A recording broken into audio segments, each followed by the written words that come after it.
Here's another 400k VC pack opening. This time on some throwback packs. This was last Thursday, by the way. I have some more pack openings coming soon. But it's time to discuss this surprise in the Eastern Conference, the Atlanta Hawks. Where did they come from? I know nobody expected them to be leading the Eastern Conference about halfway through the season, and they're winning right now against the Boston Celtics as I'm recording this commentary. But are they legit contenders? Now, when they started on this hot streak, I had to start watching their games because I wanted to see what was going on. They weren't just beating up on the Eastern Conference, they were beating contending teams out west. So I had to get a look at it for myself with my own eyes.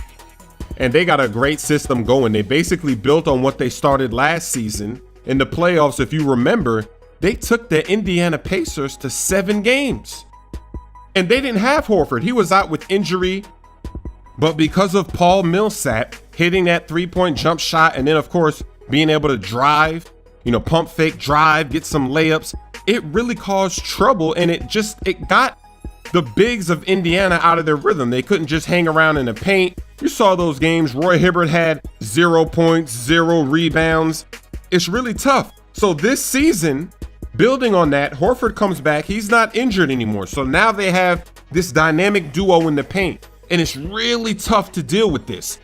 Whenever you've got 2 big men that can play that well, that can shoot the ball, they can bang inside, they can get rebounds, it's just tough. I mean, if you look at the Memphis Grizzlies, one season they took out the Spurs. The Spurs were the #1 seed and they took them out because that Zach Randolph and Marc Gasol combination, it's tough. And then, of course, if you remember the Lakers, when they had Bynum and Gasol, 2 7-footers, that's a problem in the paint. That's offensive rebound city.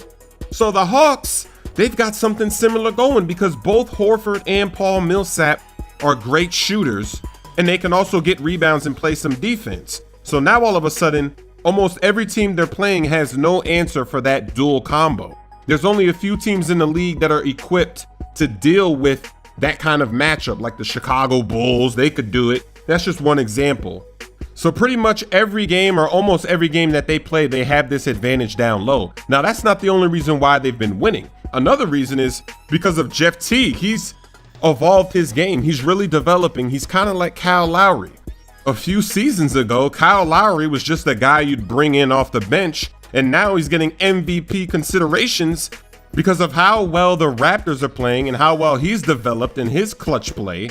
And Jeff Teague, he's taking it to that next level. He's going to be like Kyle Lowry probably. So with his development, then of course they always had a good team. They got Kyle Korver.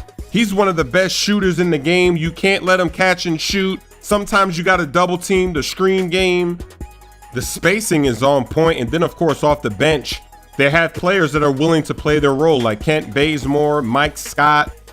The coach is doing a great job getting all these guys to buy into the system, just play their roles. And that's why they're winning, because they're playing together.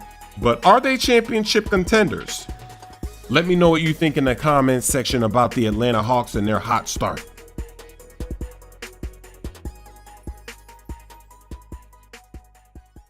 And with that shot, the floor 2-for-1 opportunity if I can time this correctly.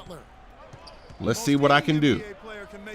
Get it into the 30s. That's when I got to let it go. Oh, look who he's guarding. Get posterized. Oh, he's dead. Oh, Gortat is dead. That's some murder.